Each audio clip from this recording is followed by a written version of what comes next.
دلوں کو اچھا کرنے کے مختلف اعمال لکھے ہیں کہ جن اعمال کے کرنے سے انسان کا دل اچھا ہو جاتا ہے۔ اس میں وہ فرماتے ہیں کہ مجالست الصالحین، سب سے پہلا عمل جس سے کہ دل سنورتا ہے، نیکوں کی صحبت۔ اللہ رب العزت نے بھی فرمایا کونوا مع الصادقین، کہ سچوں کے ساتھ ہو جاؤ۔ حدیث پاک میں ہے المرء علی دین خلیلہ فلینظر احدکم من یخالل، بندہ اپنے دوست کے دین کے اوپر ہوتا ہے۔ تو اچھی صحبت میں بیٹھنے والا یقیناً فائدہ اٹھا لیتا ہے اور بری صحبت میں بیٹھنے والا یقیناً خسارہ پا لیتا ہے۔ پھر اس کے بعد فرمایا بر الوالدین، والدین کے ساتھ نیکی کا معاملہ کرنا۔ رب کریم نے بھی ارشاد فرمایا وبالوالدین احسانا، کہ تم اپنے والدین کے ساتھ حسن سلوک کا معاملہ کرو، حتیٰ کہ اگر وہ کافر اور مشرک بھی ہوں تو بھی ان کے ساتھ اچھے انداز سے زندگی گزارو۔ وصاحبہما فی الدنیا معروفا، دنیا کے معاملات میں ان کے ساتھ اچھائی کا معاملہ پر۔ چنانچہ ایک بڑے بزرگ تھے جو صاحب دعا تھے، مستجاب الدعوات تھے۔ ایک بندہ بہت ہی پریشان حال تھا، اس نے سوچا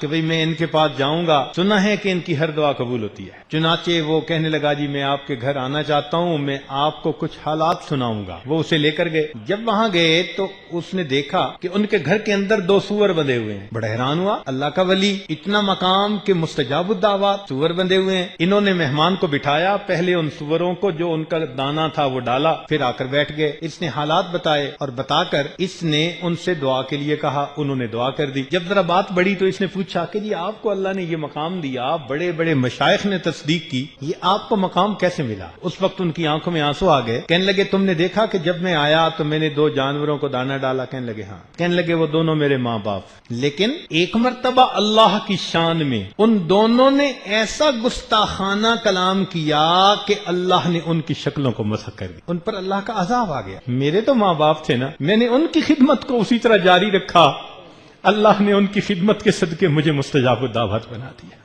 نمبر 3 کہ نوجوان اپنے ماں باپ کو کچھ سمجھتے ہی نہیں ہے۔ معاصی، الابتعاد عن اہل الفسق والمعاصی، فسق و فجور والے جو لوگ ہوتے ہیں ان سے الگ رہنا۔ اور یہ تو ہم روز اللہ سے وعدہ بھی کرتے ہیں، روز اللہ سے وعدہ کرتے ہیں، اور مزے کی بات باوضو ہو کر وعدہ کرتے ہیں، اور بھی عجیب بات مسجد میں کھڑے ہو کر وعدہ کرتے ہیں، اور بھی عجیب بات حالت نماز میں وعدہ کرتے ہیں، روز وعدہ کرتے ہیں۔ وتر میں کون سی دعا پڑھتے ہیں؟ وَنَخْلَعُ وَنَتْرُكُ مَن يَفْجُرُكَ، اور صبح انہی کے ساتھ دوستی کر رہے ہوتے ہیں۔ یہ بروں کی دوستی بندے کو بالآخر ڈبو کے رہتی۔ صحبت صالح ترا صالح کند، صحبت طالع ترا طالع کند۔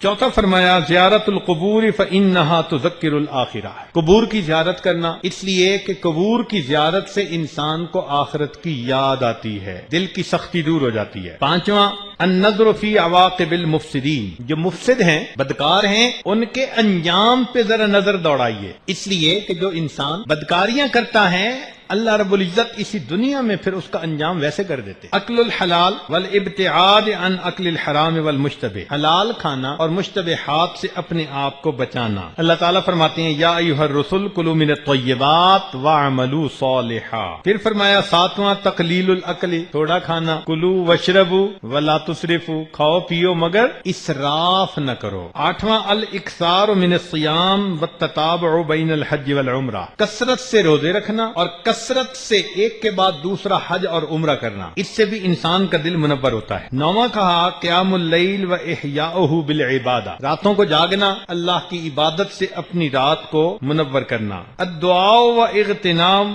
اوقات الاجابہ، دعا مانگنا اور جو قبولیت کے اوقات ہیں ان سے فائدہ پانا، ان میں دعائیں مانگنا اللہ۔ پھر الصمت عما لا یعنی، لا یعنی باتوں سے پرہیز کرنا، خاموش رہنا۔ من صمت نجا۔ الخلوہ بالنفس و محاسبتها، جس کو ہم مراقبہ کہتے ہیں کہ تنہائی میں 15 منٹ آدھا گھنٹہ بیٹھ کر اپنے آپ کا محاسبہ کرنا۔ حاسبوا قبل ان تحاسبوا، تم اپنا محاسبہ کرو اس سے پہلے کہ تمہارا محاسبہ کیا جائے۔ پھر العلم بان اللہ مطلع علی الاقوال والاعمال، یہ جاننا کہ اللہ تعالی ہمارے اعمال اقوال کو جانتا ہے۔ الصدقۃ و معرفت احوال الفقراء والمساکین، اللہ کے راستے میں صدقہ دینا۔ المحافظۃ علی الصلوات، نمازوں کی پابندی۔ قراءۃ القرآن بالتدبر والتفکر فی، سوچ سمجھ کر اللہ رب العزت کے کلام کی تلاوت کرنا، التفکر فی مخلوقات اللہ تعالی، اللہ کی تخلیقات کے اندر غور خوض کرنا، اجتناب المنکرات والملاہی، غفلت والے کام اور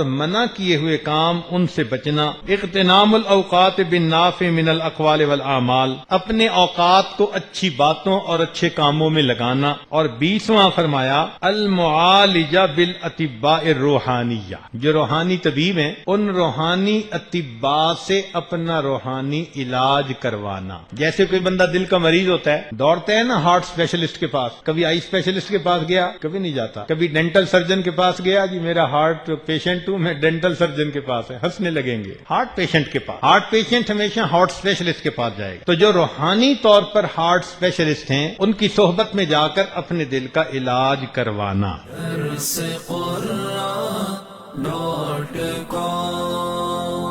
www.darsequran.com